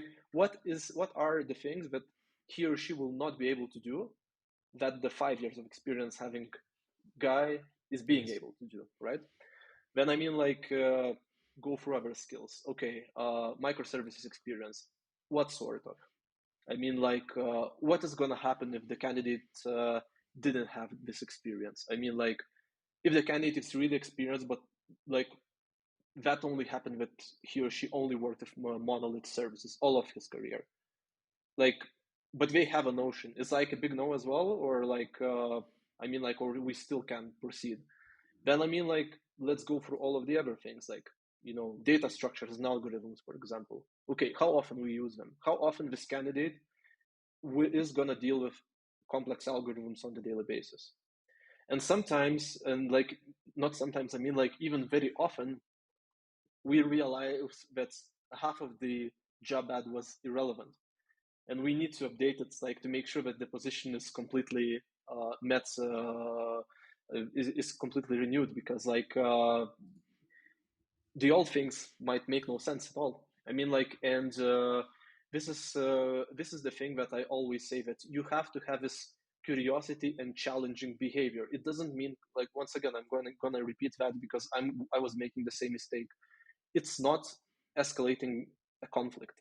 It's just like putting So the where's the foundation difference, for the. Algirdas? Where's the Mhm, difference between being challenging and being conflicting? mhm. Being challenging is basically asking the questions that you know make them make the engineer make the hiring managers realize if we are on the right path or we are not, and confirm that. Being conflictive means just like coming without any reasoning and just like uh, trying to push your opinion through. I mean, Mm. like, if I was coming in and saying, nah, like, just like, let's change this job description, isn't working, let's cut down to 3 years of experience, let's remove the algorithms, and people would be like, whoa, whoa, whoa, whoa, what the heck are you talking about, man? I mean, like, who you are? I mean, like, we just agreed on these things like a couple of months ago. What's wrong? I mean, like, why the hell you're coming here and like willing to change everything what we agreed upon? So I mean, pushing your opinion through is being like is leaning towards the conflict side, and pushing and like asking the questions that like asking open-ended questions to get more insights about the areas that are unclear for you. It is like the foundation for the fruitful discussion. So I mean, like, speaking of all of the experience while I started doing this, I mean, like, I never faced like the how to say, like the uh, negative reaction from the hiring manager when I was doing that. I mean, like, they even look to you positively because they think that like you understand, you want to help them, and you are here to just like find the optimal person, and you are being realistic. I mean, like, because very often they also tell, look, I mean, like, I wrote this job ad, this is how I think it should be done, but I mean, like, yeah, I'm not a recruiter, you know better than Yeah. me, especially like when like you show your knowledge, and like these kind of things like leave an impression that you know what you are doing, like that you are not somebody who is like going to Mm. um, just be a be like like a careless order taker. I think you nailed down the difference between a recruiter and a recruitment partner or consultant in a way. Like you nailed the difference between coder and software engineer, where Yeah, recruiter's job is just to recruit, and yeah. that's about it. Whereas a recruitment partner, it sounds to me, is someone who is like also consulting, also helping, also challenging. And like we do that in therapy and counseling, you don't immediately start with advice. Someone says, I sleep bad. Okay, so take sleeping pills, without any attempt to understand why the person is not sleeping well, because there might Yes. be multiple reasons. And I think it's important for the person and for their self awareness to understand what are the reasons that are contributing to sleep issues. And the same with, I think, Hmm. hiring managers. By asking questions, you're helping them to understand their needs and why they are doing what they are doing as hiring managers. And that's a very psychological way of navigating those conversations. I agree. Like in such case, I would also say that it's very similar to the previous developer comparison, because recruiter is like focused on the short run. I mean, like, I need I need candidates, like I need X amount of candidates with Java experience. Here you go, Java Yeah. engineers with Spring Boot framework experience, Postgres, whatever. Uh, from another side, like recruitment partners, they are like, okay, these are the profiles that we have found. I mean, like, we have talked to these, and I can reject these because like they didn't meet that culture. They didn't. I mean, like, or for example, they have less experience, but as far as we understood, like they already have worked with everything that we have been doing here, maybe in a less amount of time that we expect, but still, company values are these candidates are matching like that. So yeah, it's completely like focusing on the long run and thinking how hiring this candidate might result in the company in a long way, except for just presenting uh, your output immediately. Mm. Hmm.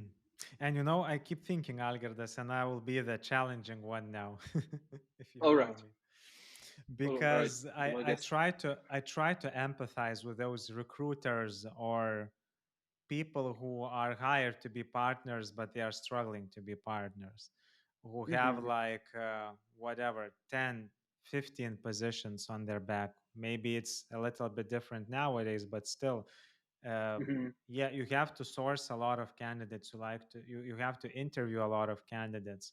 Then sometimes you even have to work on the processes. You have additional responsibilities, not only to source and recruit and interview, but also maintain the recruitment Mm-hmm. process as efficient as it can be. And when you are in this situation, having those conversations that you described sounds like a privilege that not many people have. And of course, we can criticize companies that they are not allocating properly Mm-hmm. how difficult the job is, or not like allocating proper resources for the difficulty of the job, or maybe not understanding what the job entails, that it's not about recruiting, it's about recruiting and partnering with the hiring Mm-hmm. manager and consulting them. Yeah. So yeah, without having that blaming process and just putting in ourselves in the shoes of that overburdened Mm-hmm. recruiter, who Mm-hmm. maybe wants to be a partner and likes Yeah. what they are hearing, but they just see that no fucking way in my situation. Mm-hmm. Mm-hmm. What would you Yeah. maybe say?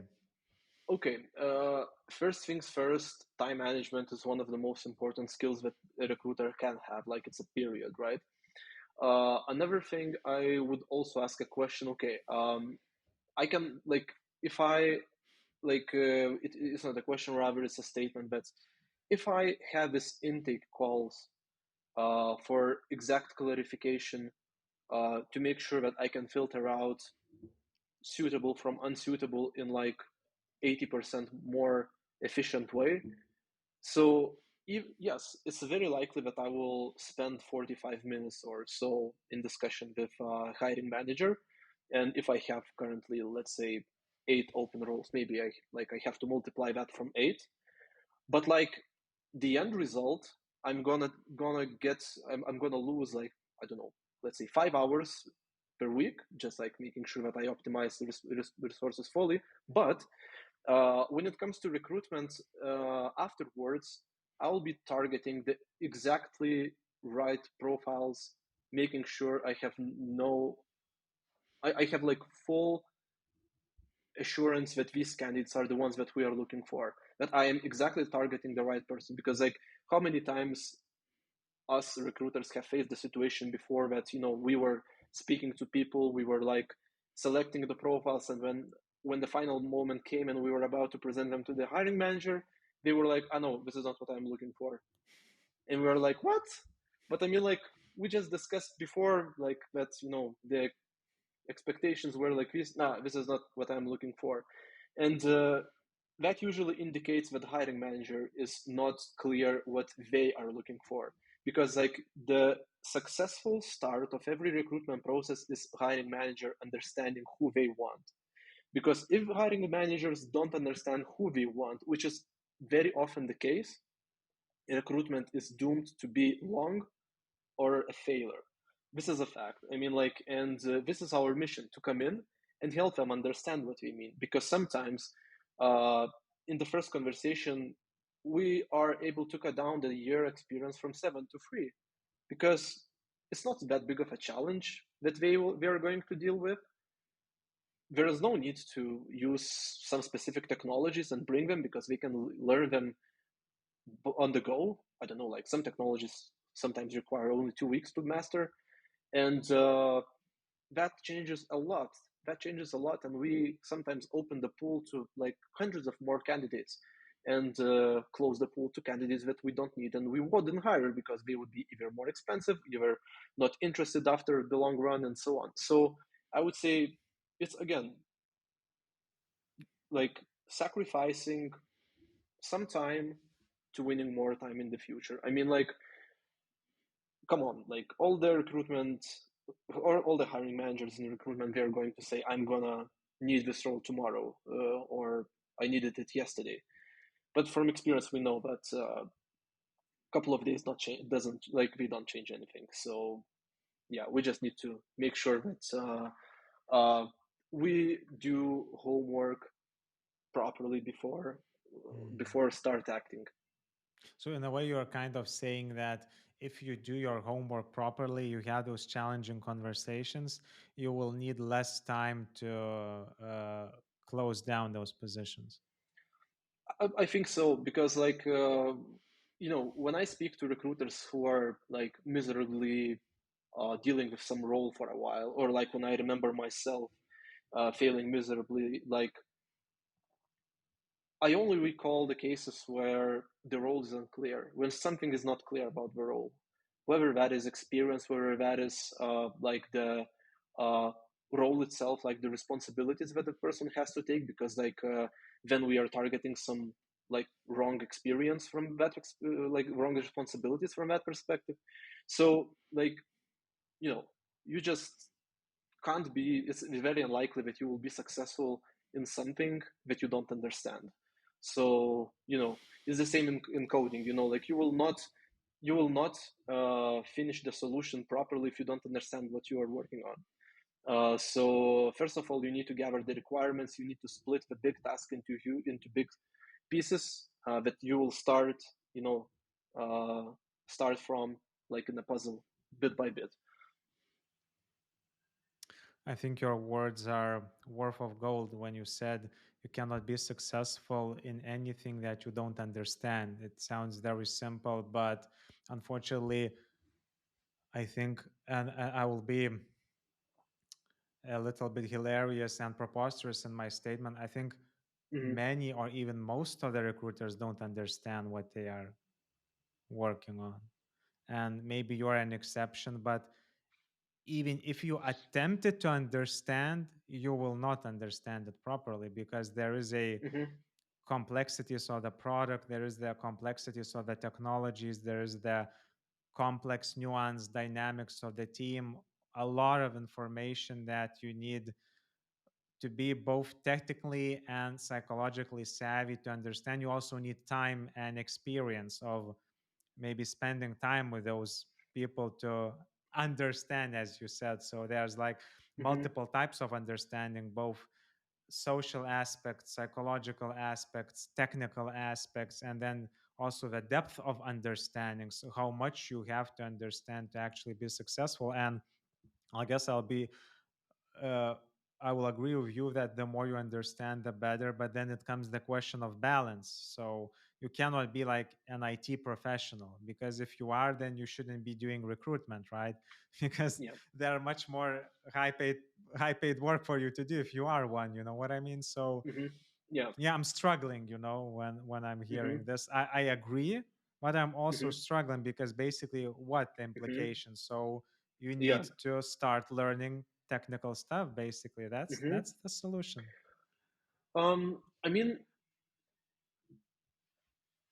okay, I can speak not only about technical recruitment because I have been doing not only like I wasn't always a technical recruiter. I mean, Mm. like my career started in like all of the fields that you can name it because I started in a recruitment agency. So, um, and back at that time, I was the most successful in sales and sales recruitment. And I was thinking, why why it was, and the question came out to me later when I remembered that I worked in sales a little bit as well.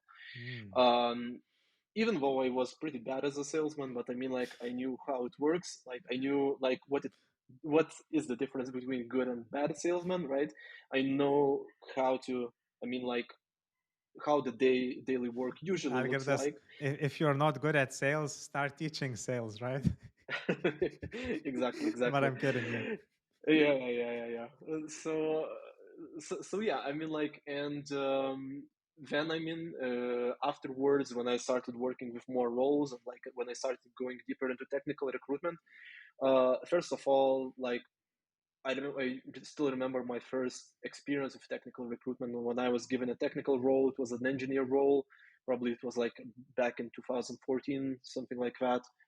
And I remember I was like, what the hell is that? Like, I have no idea. I mean, like, yeah, I was doing some like HTML like back in my school days. I mean, like, for fun, but what the hell is?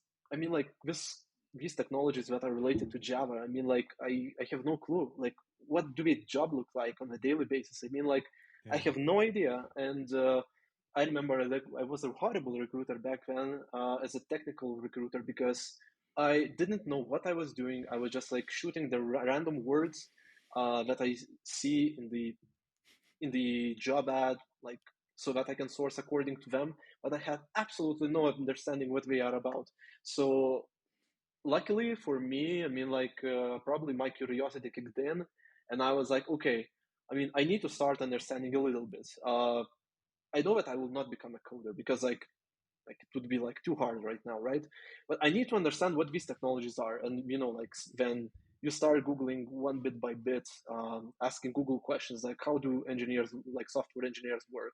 I mean, like how do they work, look like, what is a successful engineer and what is unsuccessful engineer, like why do they fired, why do they hired, and bit by bit, like you started laying the picture. Of course, like it took a long time for me, but the main thing, in my opinion, is that as a technical recruiter, you don't have to be able to code. You don't have to be able to tell, like which programming language to use if you want like high latency or like if you want high security. But like you need to understand the main concepts that you are going to face if you are going to work with I mean, like more complex or less complex. I mean, like the company is hiring for more complex or less complex projects to work on.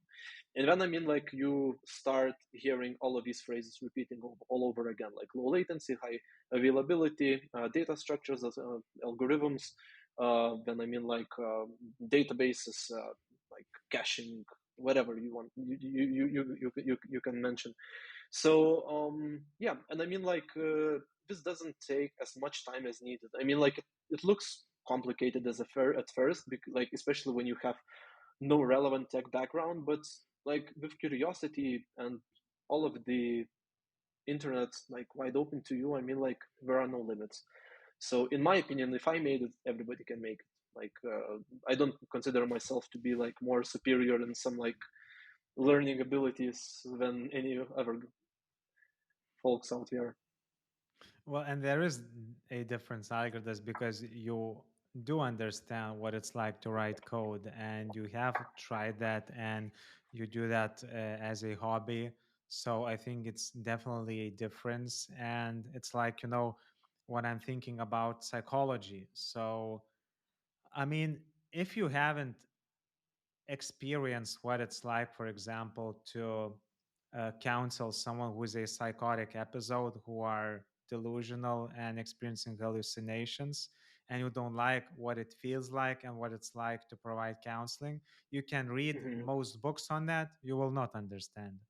You will Yeah. understand, you will have definitions, you have descriptions that you can regurgitate like a chat GPT or whatever, but you will not Mm-hmm. understand. And I think Yeah. when you say that you're not different, I interpret it that anyone can and should be motivated to learn at least some IT hands-on. This is how I'm Mm-hmm. hearing what you're saying, and I think that's nice because you are someone who studied psychology. You didn't study computer science, but you managed to learn some coding and you're using Mm-hmm. it. So, which I think is already a strength. And if more recruiters would at least spend more time learning the technical stuff, I think they would be even more appreciated by the technical people because they Mm-hmm. would see, okay, this person really understands because they have hands on experience of fucking something up, getting Yeah. those errors, working on those errors, trying to change something, Googling something, going through Yeah. all that aspects that have psychological meaning for people. And if you don't have Mm-hmm. that experience, I mean, you will not understand. You'll just Mm-hmm. kind of understand. At least this Yeah. is how I feel about it. Yeah. I mean, like one thing. One thing that I'm really proud about myself is like my curiosity. This is like Mm, something that led me throughout the whole of my life. I mean, like I may lack talent in various areas, but curiosity is always there. So I mean, like I put a lot of work into just like mastering some skills that I feel that I am lacking, especially for example like what I usually did when I started my careers as like new tech companies, for example. I tried to learn as much as possible about the technologies that are used there, like even try to write my code, like either was it Ruby, mm, either it was like Java, either I mean like well JavaScript is mostly familiar to me, so but anyhow like other ones were not.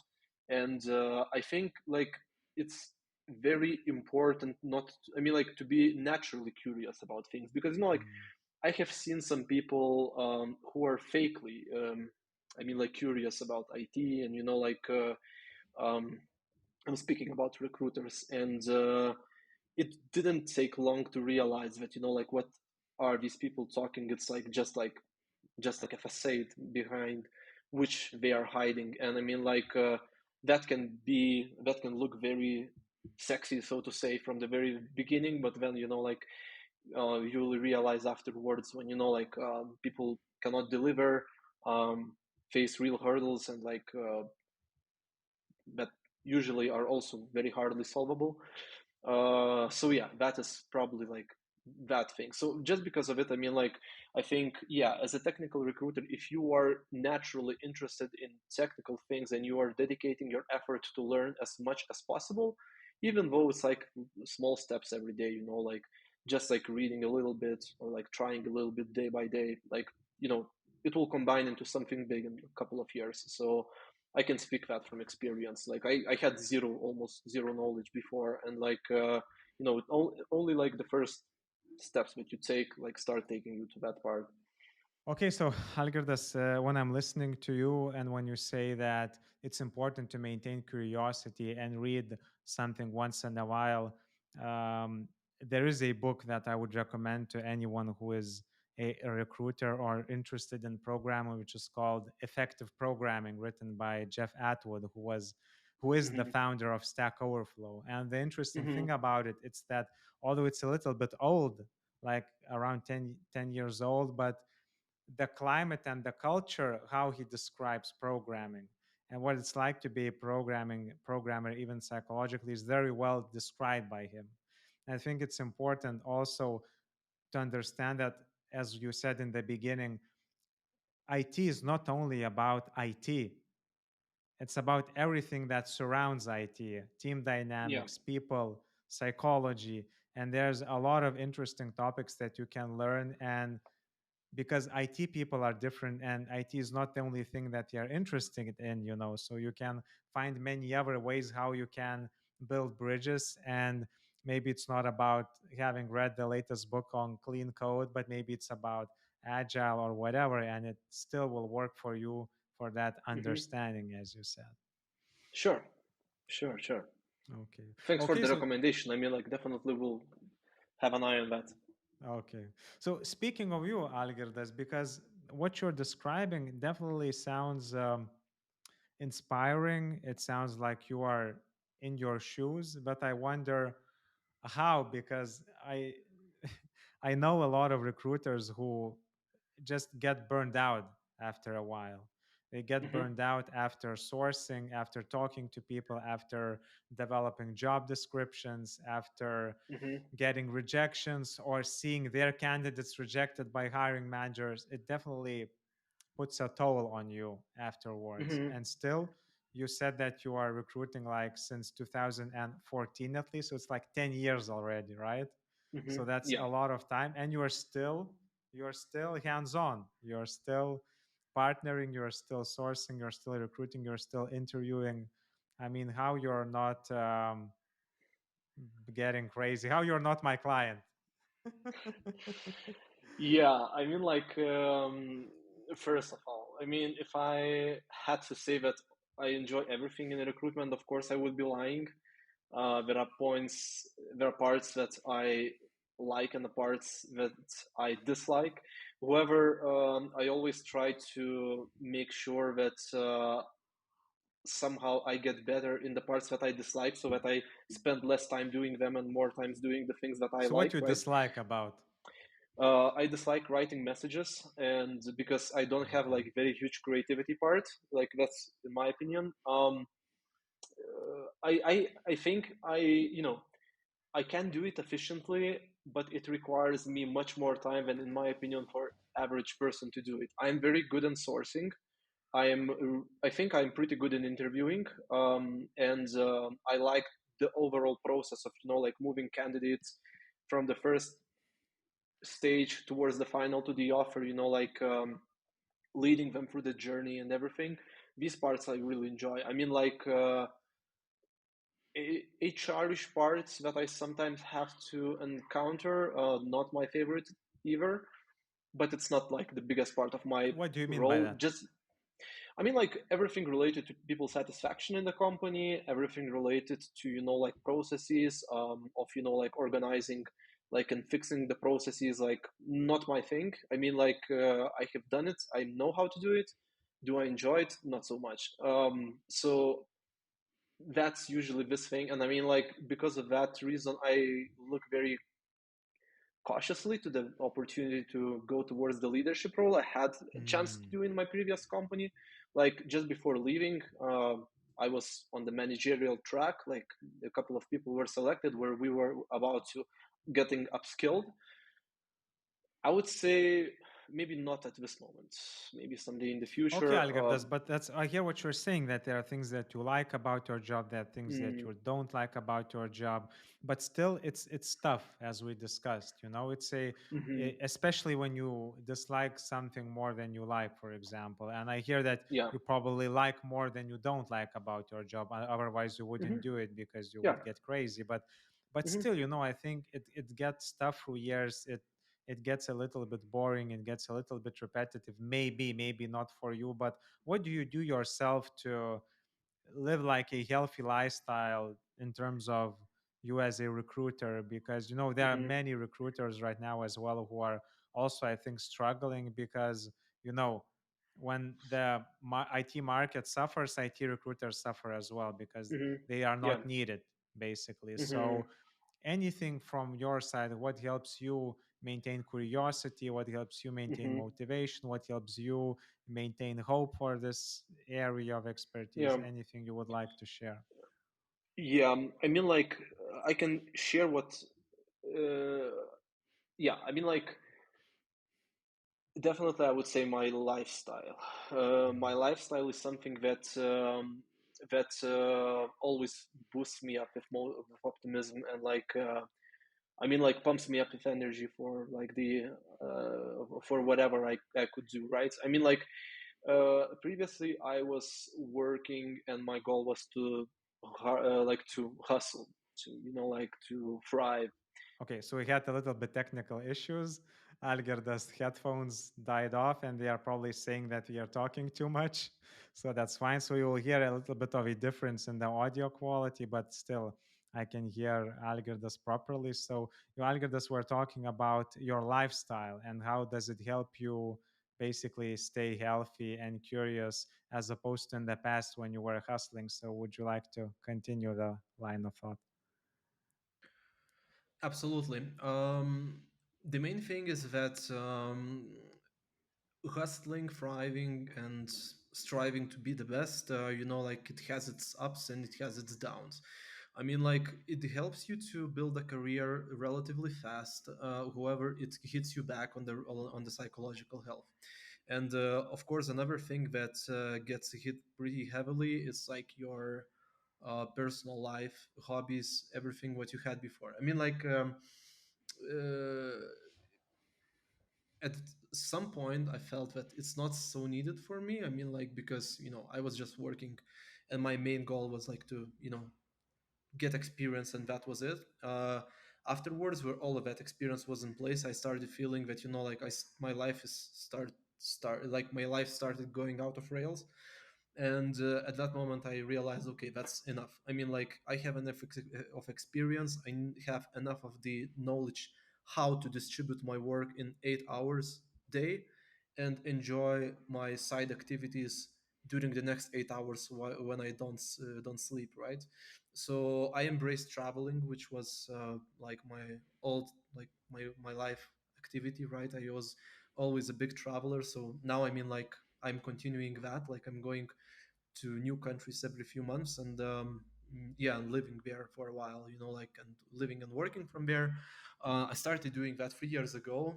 So the last couple of years, last 2 years, I visited close to 30 countries, I think, if not more. So that was like something that really pumped me up with new ideas for work. Every time like you're stuck with some specific hurdles, you can just like think about solving them, being in a completely different atmosphere, which in my opinion like made me much more successful than hustling and striving before, working like 14, 15 hours every day.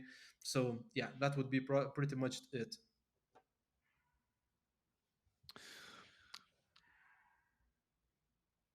Can you mute yourself? Yeah, okay, I see. Yeah, there's a sign. Okay, good. Yeah, I love what you're saying, Algirdas, because in a way, when you switch contexts like this, you get that boost for your mood, and then maybe you appreciate the work you have because it allows you to pay your bills while also working from different countries. But if you be more specific, so when you do travel, when you do have those 8 hours of being in a different country, in the different climate, spending time maybe with different people, how what is like the mechanism how travel helps you be a healthier recruiter in a way? Yeah. So, I mean, first of all, it all comes down to it all comes down to self discipline. It's like one of the most important thing if you are ever thinking about working from another location, because you are having like millions of temptations, like to like slack, right? And one of the things is like to somehow develop habits uh, in putting your like in structuring your work so that it doesn't suffer. And I mean like w- and speaking from the other perspective, like the most important thing is that you like for me personally it works from that way. I mean like everybody can see me, can understand when I am sad, and everybody can see when I am boosted. Like I'm very difficult to hide my emotions, right? So being in a foreign country from which I'm working, like that naturally boosts me up with energy that like I can transmit to my candidates when I'm speaking to them. They enjoy when like I tell them about my story, that like how I work, like how I manage my time. They like appreciate the company much more.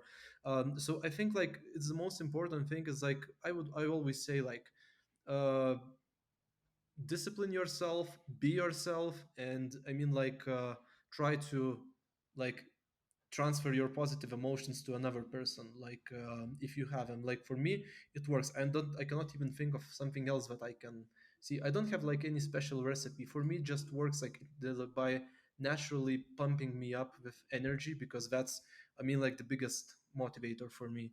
I know that like everybody has like different things that they can get this energy source from.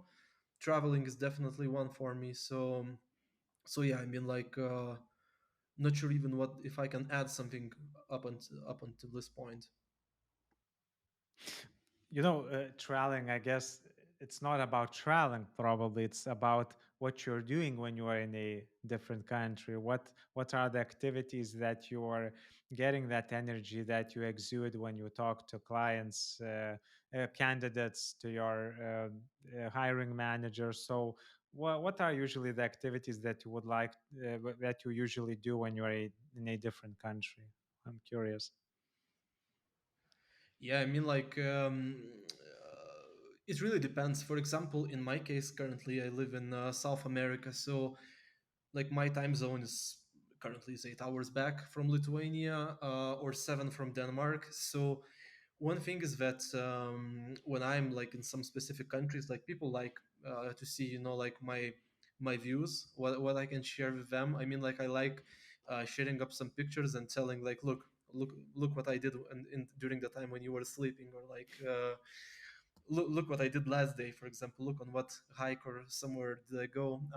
So in my case, like I always try to make sure that I like plan my work in that way, that I mean 8 hours is for work and 8 hours are for complete rest, whatever that is. I mean like I rest from hikes and excursions, mostly from seeing new places. I really enjoy meeting. It's like seeing something that I never did before.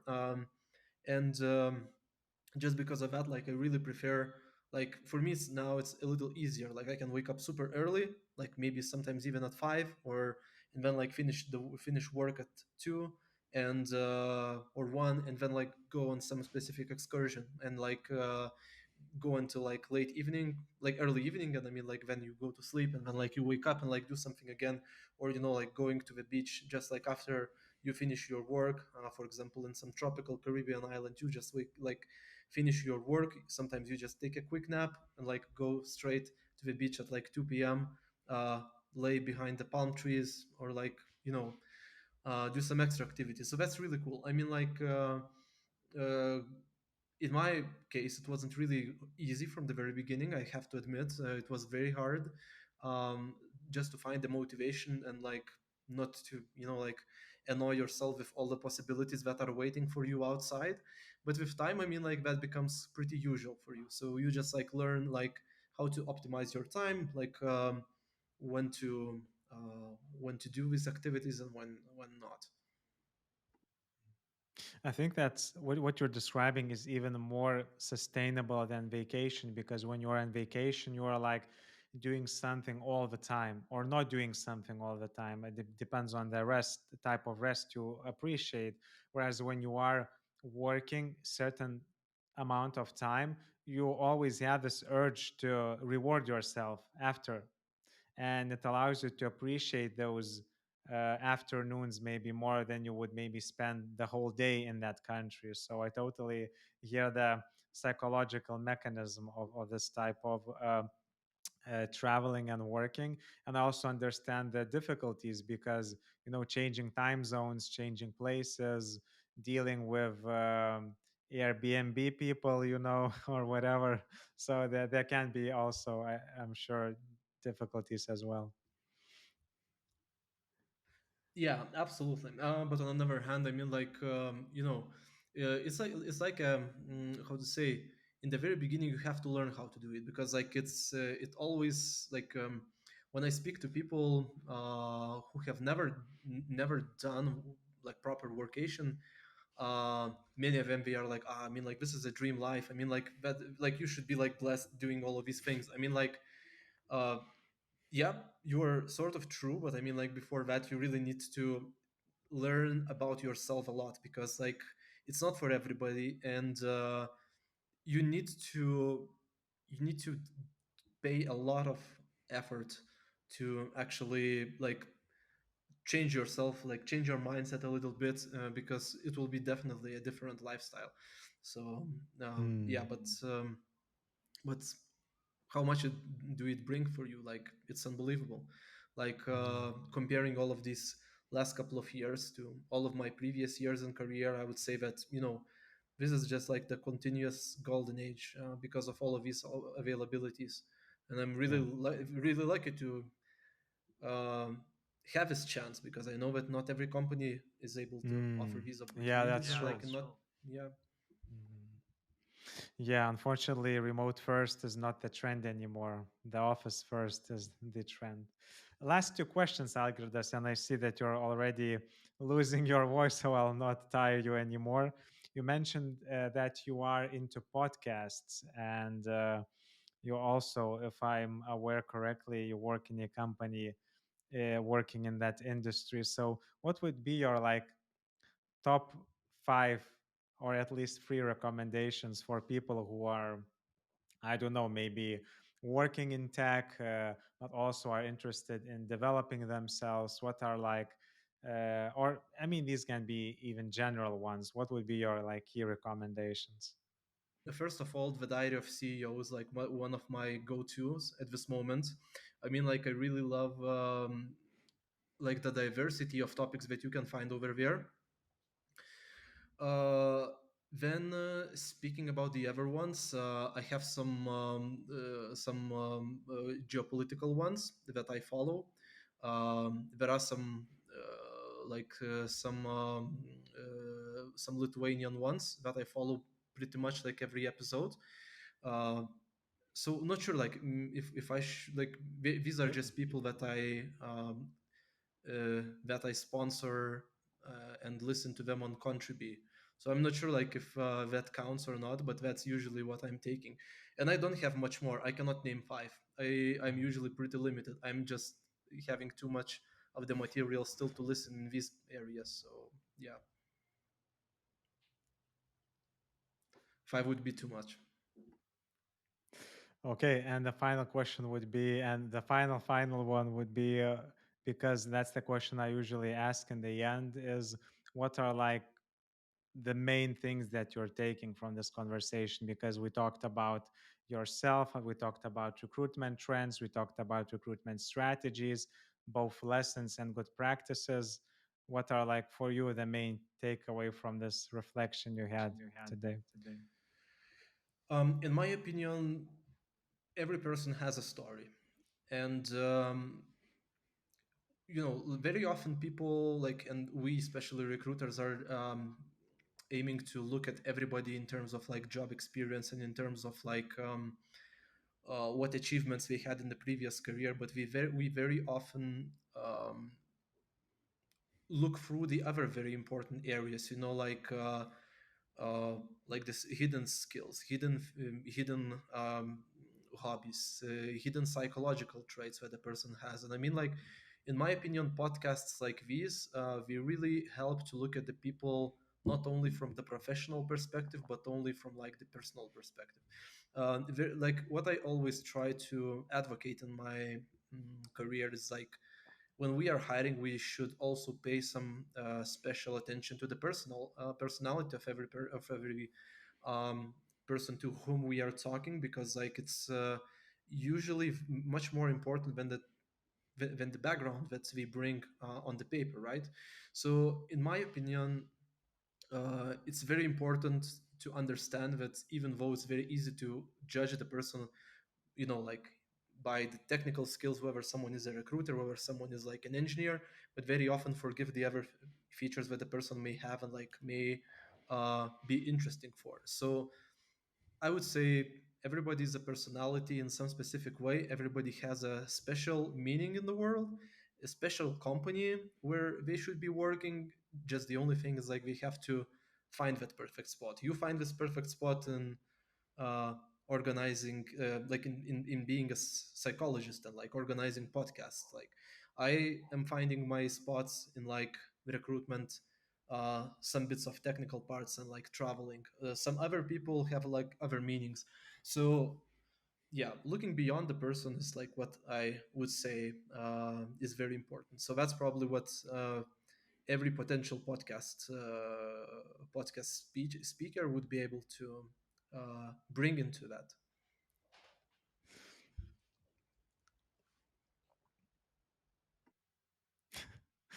Thank you, Algirdas. Thank you for taking the time and thank you for being here. It was a very interesting discussion. You brought me back to the days of being a recruiter and the things I miss about it and the things I don't miss about it. So I really appreciate the time. Thank you. So thanks for having me here, Pavelas.